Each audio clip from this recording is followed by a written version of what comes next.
And I just love the fact that even Bill Maher is off the air. This is a writer's strike. Yeah. So what about the political opinions of John Oliver and Bill Maher are we not capable of hearing because they don't have writers?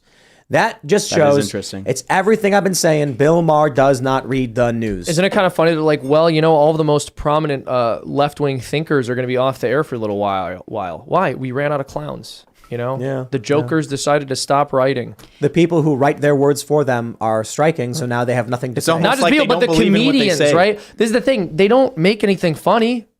Yeah. No, it's not funny. And I'm not saying none of them can be funny either. Colbert used to be funny. He really did. He's just not, he's not applying himself. I remember watching Colbert when I was a kid, and he was funny. Like, Yeah. I actually enjoyed tuning in. My parents would tune in, and we would laugh. But now it's just...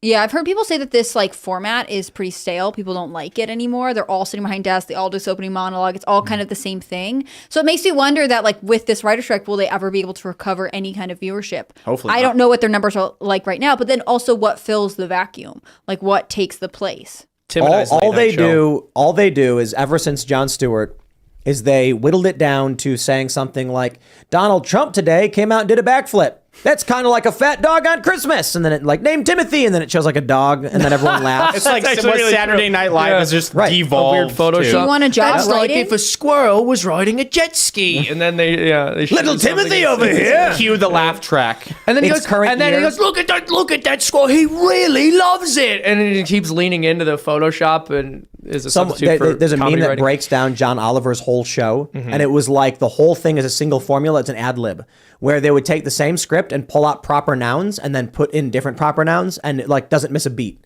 Wow. And to the point where he said it's Little Timothy like a whole bunch of times. Little Timothy over here, like referencing a child, and then saying it's 2016, people, like it's current year. Why is this happening? But it's all the same thing, and they mention that he'll pause, the audience will laugh. And that was like reinforcing, you must believe this. This is what everyone agrees with. Laugh with this. Well, psychologically, that's a whole reason laugh tracks were created. Like, have you ever watched?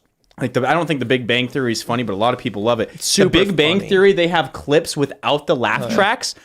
You're just watching, and you're like, none of this is disturbing. funny at all. But Well- the laugh track cues that psychological aspect, and yeah, it's funny. And initially, they did have live studio audiences, and I'm not sure if it was this way from the get-go, but eventually, even with those audiences, they started telling them, you have to laugh right now. You're supposed to laugh at the joke. Hold up and, the and sign. then they'd have Jeb Bush, they're going, please clap. You know, they were telling people, you have to find this funny. How do they get people for the audience? I wonder.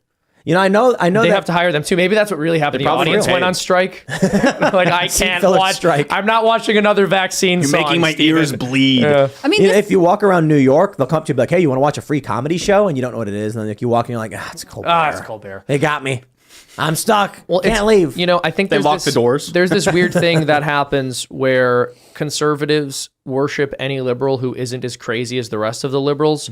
So I want to make it very clear I'm not engaging in that when I say anything remotely positive about Jon Stewart. I think he's caused many serious issues. Not a huge fan. However, I will say that he was funny compared to these guys. He really was. I just figured it out.